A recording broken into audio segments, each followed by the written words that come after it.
여러분 주변에는 유독 바위 같은 사람들이 있습니다. 어떤 위기 상황에서도 평정을 유지하고 업무가 휘몰아쳐도 묵묵히 제자리를 지키며 주변 사람들의 고민을 다 들어주는 그런 사람 말이죠. 우리는 그들에게 의지하고 그들의 강인함을 동경합니다. 하지만 그들에게 요즘 정말 어때? 괜찮아? 라고 물으면 돌아오는 대답은 늘 한결같습니다.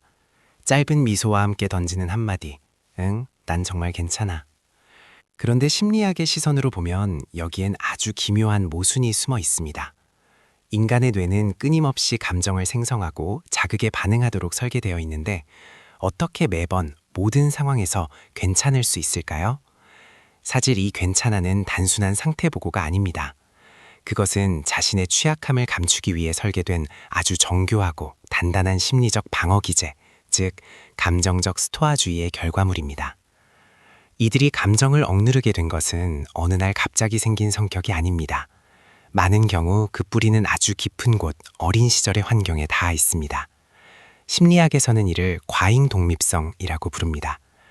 어린 시절 부모가 감정적으로 불안정했거나 지나치게 바빠서 아이의 슬픔이나 두려움을 받아줄 여유가 없었을 때 아이는 아주 일찍 생존 전략을 수정합니다. 내 감정을 표현해봤자 누구도 도와주지 않아. 오히려 내 감정은 타인에게 짐이 될 뿐이야. 이런 아이들은 울음을 삼키고 스스로 신발끈을 묶는 법을 배웁니다. 보호자의 지지가 부재한 상황에서 스스로를 보호하기 위해 감정의 문을 잠그고 그 문 위에 난 괜찮아 라는 커다란 자물쇠를 채우는 것이죠.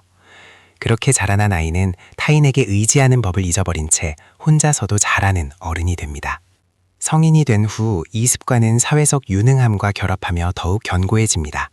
이들은 조직이나 가정에서 주로 해결사 역할을 자처합니다. 괜찮아, 내가 할게. 걱정 마, 내가 해결할 수 있어. 이 말은 타인에게는 깊은 신뢰를 주지만 본인에게는 스스로를 옥죄는 선언이 됩니다. 이들은 자신의 가치를 문제를 해결하는 능력에서 찾기 때문입니다. 그래서 슬픔, 피로, 외로움 같은 인간적인 감정을 느끼는 것 자체를 자기 통제 실패나 유능함의 결함으로 간주하기 시작합니다. 결국 이들에게 괜찮지 않다고 말하는 것은 단순히 힘들다는 고백이 아니라 자신의 존재 가치가 무너지는 것처럼 느껴지는 공포가 됩니다. 그래서 이들은 마음이 비명을 지르는 순간에도 입술을 깨물며 괜찮아 라는 가면을 고쳤습니다. 하지만 감정은 에너지입니다. 억누른다고 해서 사라지는 것이 아니라 우리 내면의 어두운 지하실에 차곡차곡 저장될 뿐이죠. 심리학자들은 감정을 억누르는데 엄청난 인지적 에너지가 소모된다고 경고합니다. 겉으로는 평온해 보이지만 엔진은 과열된 상태로 계속 돌아가는 차와 같습니다. 이는 결국 인을 알 수 없는 무기력증, 만성 피로로 이어집니다. 더 치명적인 비용은 고립입니다. 당신이 늘 괜찮다고 말하면 주변 사람들은 당신을 정말로 아무 감정이 없는 사람 혹은 도움이 전혀 필요 없는 완벽한 존재로 믿기 시작합니다. 당신의 고통은 보이지 않게 되고 당신이 가장 위로받아야 할 순간에 세상에서 가장 외로운 섬이 되어버리는 것이죠. 그렇다면 이 감정의 감옥에서 어떻게 탈출할 수 있을까요? 첫 번째 단계는 감정에 이름 붙이기입니다. 뇌과학적으로 우리가 느끼는 막연한 고통에 구체적인 이름을 붙이는 것만으로도 편도체의 흥분도가 낮아집니다. 오늘 하루가 힘들었다면 단순히 답답해 라고 하지 말고 나는 오늘 인정받지 못해 서운했어.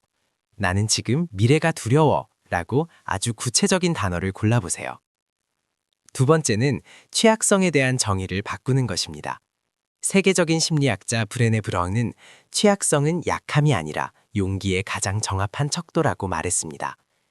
내가 괜찮지 않다는 것을 인정하고 타인에게 알리는 것은 당신의 능력을 깎아먹는 일이 아니라 당신이 살아있는 인간임을 선언하는 가장 용감한 행동입니다. 여러분, 너무 딱딱하기만 한 다리는 강풍이 불 때 한순간에 부러지기 쉽습니다. 오히려 바람의 방향에 맞춰 유연하게 흔들릴줄 아는 다리가 훨씬 더 오래 안전하게 버티는 법이죠. 항상 괜찮아 라고 말해온 당신도 누군가의 삶을 지탱해온 소중한 존재임이 분명합니다. 하지만 이제는 그 짐을 조금 내려놓아도 됩니다. 오늘 누군가 당신에게 괜찮아? 라고 묻는다면 바로 응이라고 대답하기 전에 딱 3초만 멈춰보세요. 그리고 자신의 내면을 들여다본 뒤 아주 조금만 솔직해져 보세요. 사실 오늘은 조금 피곤하네. 그 작은 한마디가 당신을 가둔 견고한 성벽에 작은 균열을 내고 비로소 타인과 진심으로 연결되는 시작점이 될 것입니다. 당신은 괜찮지 않아도 충분히 가치 있는 사람입니다. 오늘 당신을 힘들게 했던 일은 무엇이 있나요? 댓글에 달아주세요. 우리 모두 서로의 든든한 지원군이 될 거예요.